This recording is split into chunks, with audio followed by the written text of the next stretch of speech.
If you haven't subscribed, please subscribe. Right now, I'm sitting at 692,304 subscribers, and I am steady on the march to 700,000. I'm only here because of you, and I'll only get there because of you. I would appreciate your consideration in this very important matter. Let's talk about Donald Trump and the conspiracy between right-wing media outlets to prop up his candidacy and try to extricate him from the trouble that he creates on a daily basis. They're running interference for Donald Trump 24/7, including last night on Laura Ingraham's The Ingraham Angle, trying to give Donald Trump an out on his decision to not debate. He's a coward. He's retreating. He's running away from a debate he'd already previously agreed upon on a network he already agreed to go on. Now he's saying, oh, it's ABC and George Slopadopoulos and just distract. He's sitting there like a human apostrophe all hunched over. He's not looking good.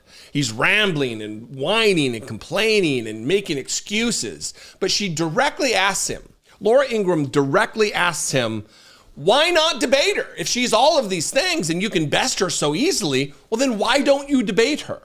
And then it comes around, he makes a bunch of proclamations, and it's a veering, circuitous, just weird angles he's taking, and it's not a direct route to any coherent thought. And he gets to a point where he says something about, I want to debate before the votes are cast, like they're going to debate after the election or something. He's just a confused mass of just sad, dangerous man. It's the weird, unholy amalgam of all the things you don't want in a president of the United States. Watch this. The clip is roughly 2 minutes long. If you've already seen it, you can follow along with the timer and skip ahead.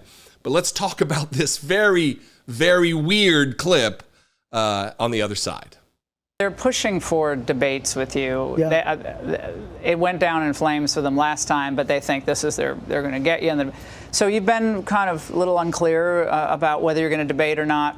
Will you commit tonight to debating Kamala So I Harris? like debating. I've done a lot of debates, and I've won the debates. I think they say I won the election because of that. I don't mind. They were pushing for this early debate. I said, why do we want to do an early debate? It didn't make sense to me. It turned out I was right, but for the wrong reasons, right? I want to do a debate, but I also can say this. Everybody knows who I am, and now people know who she is. She's a radical left lunatic. She'll destroy our country. She wants open borders. Then why not debate her? Well, wait. But because they already know everything. She wants to defund our police. She wants no bail. She wants no cash. You kill somebody and we're going to release you immediately. They call it cashless. By the way, this has been a horrible thing for our country. This has been what I just said. But we know where she is. She wants high taxes. Well, they're going to say you're afraid of debating her. That's what they're going to say. Well, they said that with Biden, too. You know, I was afraid. I did great with Biden, and I did great in every debate. I've had a lot of debates. But you're winning on all the issues, But, you right? know, I'm leading in the polls by, I think, a lot. I don't know. I hear different numbers. But I'm leading in all of the polls. I'm leading big in all of the swing states. And I say this. The answer is yes, I'll probably end up debating. I think actually the debate should take place before the votes start being cast. You know, I had a very good second debate with Biden. I really beat him badly. The problem was 30-40% of the votes were already cast. If you're going to have a debate, you got to do it, I think, before the votes are cast. I think it's very important that you do that. So the answer is yes, but I can also make a case for not doing it. Why not debate her? Because they already know everything. And then rambles about leading in the polls, and this is the best the Republicans have to offer? A guy who's saying he wants to debate before the votes are cast, as though they're going to vote on November 7th or 8th? What? What does any of this mean? Yet, she's doing her damnedest. She's putting in work trying to get Donald Trump to come up with some semblance of a clip that she can splice together. There were so many hard edits, like really aggressive hard edits. One, because Donald Trump just runs his fucking mouth constantly and you never get a chance to actually have a natural edit point. But this is an impossible job that they are trying to undertake, which is to make Donald Trump seem presidential, seem together, when he is clearly a diminished character.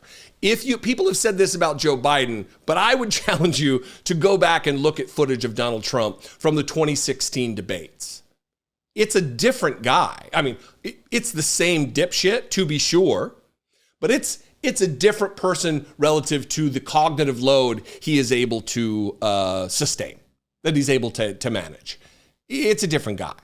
And that makes it more dangerous, not just for the fact that we don't want some smooth-brained moron as president of the United States, but because he's going to surround him, he's going to be leaning more heavily on advisors like the people who are putting together Project 2025, like Steve Bannon, like these other absolute fascist enablers and fascists themselves who want to fundamentally, structurally change the culture and our government. They want to bring the heat if Donald Trump is reelected. And it'll be happening because he is so diminished that he is allowing people to just run the show as long as he's out of trouble and he can get himself out of convictions. Anyway,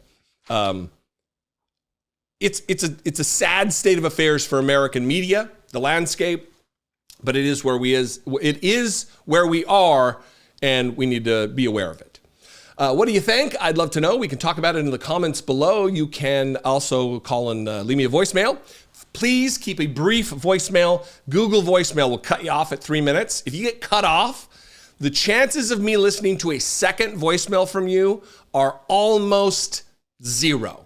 I'm not going to say it's impossible, but please just save yourself the breath. Get your thought out in one voicemail. 714-576-4054. Of course, you can email me daily at Dollemore.com. I would appreciate it very much.